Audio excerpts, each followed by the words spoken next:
ফজরের নামাজ বাদ যাচ্ছে শুধু আপনার অলসতার জন্য। আপনার ক্রোধ এক ধরনের জাহালা, যখন আপনি আপনার পিতামাতার উপরে নিজের কণ্ঠকে উঁচু করেন। আপনার চোখের সামনে যখন কোনো খারাপ ছবি আসার পরেও আপনি টিভির চ্যানেল পাল্টাতে পারেন না, বুঝে নেবেন সেটাই জাহালা। আল্লাহ তাআলা বলেন, বান্দা যখন নফসের প্রতারণার শিকার হয়ে খারাপ কাজ করে ফেলে, তারপর নিজের মনে ওই কৃতকর্মের জন্য অনুশোচনা জাগে, সুম্মা ইয়াতুবুনা মিন করিব। প্রসঙ্গক্রমে এখানে লক্ষণীয় বিষয় হলো সু শব্দটি এক বচন, সুম্মা ইয়াতুবুনা মিন করিব এটি বহু বচন না। পাপ কাজটি করার সাথে সাথেই তারা আল্লাহর দিকে ফিরে আসে। পাপে জড়িয়ে পড়লে নিজেকেই আপনার নোংরা মনে হয়, নিজের প্রতি বীতশ্রদ্ধ হয়ে পড়েন, ক্রোধে ফেটে পড়েন, অথবা কখনো কখনো আশাহত হয়ে বলে ফেলেন, আমার সব আশা শেষ হয়ে গেল, আল্লাহর কাছে ফিরে গিয়ে কি লাভ? কিংবা ভাবেন, এখন আর তওবা করে কি লাভ হবে, এখন তো আল্লাহর সাথে কথা বলার কোনো অবস্থাই নেই আমার। খুবই বিব্রতকর অবস্থা। আল্লাহ বলছেন, এটা তওবা না। সত্যিকারের তওবা হলো যখন আপনি সিদ্ধান্ত নিয়েছেন আপনি আল্লাহর বিধান সজ্ঞানে আর লঙ্ঘন করবেন না, অথবা প্রকাশ্যে বা আপনার লাইফস্টাইল হিসেবে আর আপনি পাপ কাজে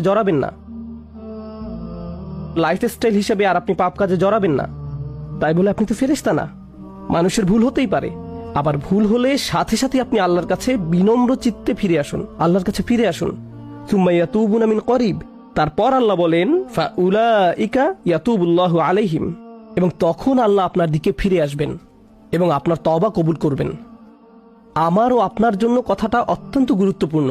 আমরা কখনো তওবা থেকে নিজেদের বিমুক্ত রাখতে পারবো না, কারণ আমরা কখনো গুনাহ থেকে মুক্ত হতে পারি না। প্রতিদিন আপনার জীবনে এমন কিছু ঘটবে যার জন্য আপনি অনুতপ্ত হবেন। মনে রাখবেন, সত্যিকার মুমিন তারাই যারা তাদের ভুলগুলো বুঝতে পারে। পাপ থেকে সর্বতরূপে বেঁচে থাকা অসম্ভব, কারণ খারাপ কিছু আমাদের সাথে যে কোনো সময় হতে পারে।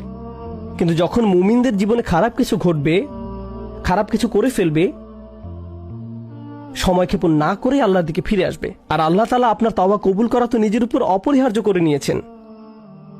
ওয়া কানা আল্লাহু আলিমান হাকিমা। আর আল্লাহ হচ্ছেন সর্বজ্ঞ এবং পরম জ্ঞানী। আল্লাহ জানেন আপনি কি অবস্থায় আছেন। আপনারা জানেন, একজন অপরাধীর অপরাধ যখন বিচারকের সামনে উপস্থাপন করা হয়, তখন অপরাধী ব্যক্তি এবং তার পক্ষের উকিল বিভিন্নভাবে বিচারকের সহানুভূতি আকর্ষণের চেষ্টা করে। যেমন তারা বলে, আপনি জানেন যে মূল ঘটনা এমন ছিল না, অথবা মূল ব্যাপারটা শুনলে হয়তো আপনি আপনার সিদ্ধান্ত থেকে ফিরে আসবেন।